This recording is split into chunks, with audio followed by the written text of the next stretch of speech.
Hey guys, we sometimes get asked questions about Japanese domestic politics and sometimes Japan's international politics. We tend to stay away from it because we don't find it particularly interesting. We know some people do, but we just find it a bit hard to get motivated to talk about it.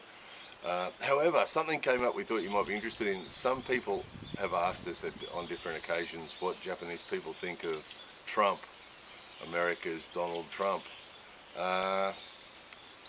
Usually if he comes up in conversation, which he doesn't much, most Japanese people stay away from talking about politics, but if he comes up for some particular reason, usually they smile.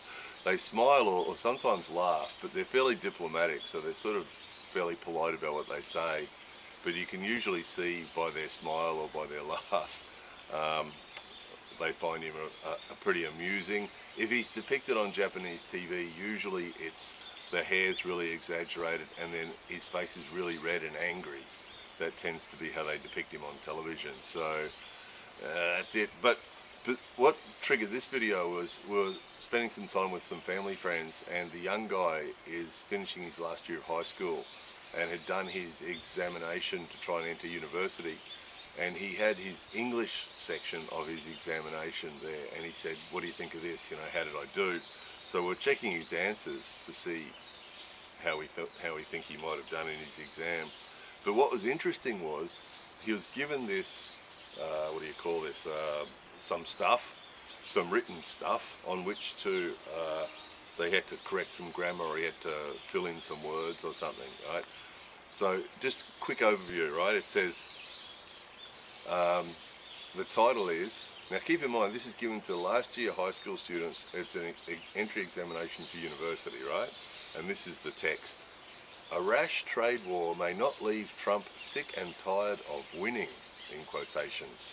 So that's the title. "A rash trade war may not leave Trump sick and tired of winning." In Hell's dining room, the table is laden with sumptuous delicacies. Oh, sort of not important, not interesting. It's sort of talking about fairness in trade and using some analogies with some other things in life. People using the same size chopsticks or something. This is a well-known cautionary tale, the moral of which is that it is wrong to think about one's own interest. In a sense, this could also apply to international trade. Trading is not an altruistic pursuit, to be sure. Okay, so this is the bit. "But as if to undo all such efforts, the United States has arbitrarily declared additional tariffs on steel and aluminium imports. The stated purpose of this move is to protect US products," President Donald Trump tweeted. It's funny when they quote an international leader via their tweets. But anyway, "When a country, USA, is losing many billions of dollars on trade, and virtually every country it does business with, trade wars are a good and easy way to win." So that's the quote from Donald Trump's tweet, right? "Let us not get used to Trump's typically coarse language."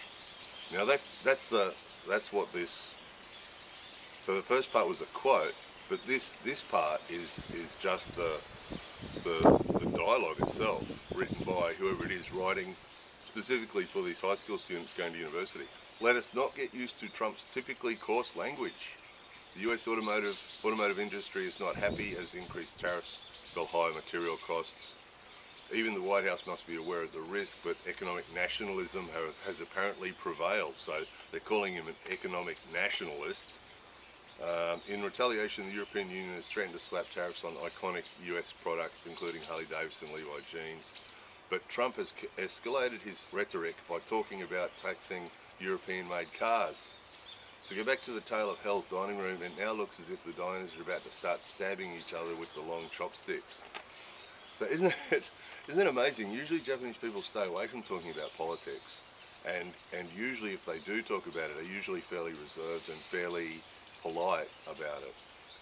And so this was quite surprising to see this in a high school test for entering university, where it's really is quite obviously criticising Trump quite heavily. "Let us not get used to Trump's typically coarse language." So this is sort of the exception to the rule, but It was sort of interesting. We saw that this week, and people have been asking us about Trump, so it gives you a bit of an idea, doesn't it? That they feel comfortable enough to be able to write that for high school students, knowing full well that that's going home to all the parents. No one seems to have a problem with it. So, other than that, we're not really interested. There was some stuff a while ago with Trump and North Korea, but he seems to have lost interest in that.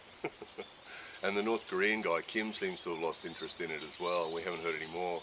So at one stage, the way they were talking was as if we were going to get hit with missiles from North Korea any moment, but recently we haven't heard anything about it. So looks like everyone's relaxed again and gone back to whatever they were doing before. They've resumed usual programming. So anyway, the next political video won't be for some time. So how's this for a backdrop?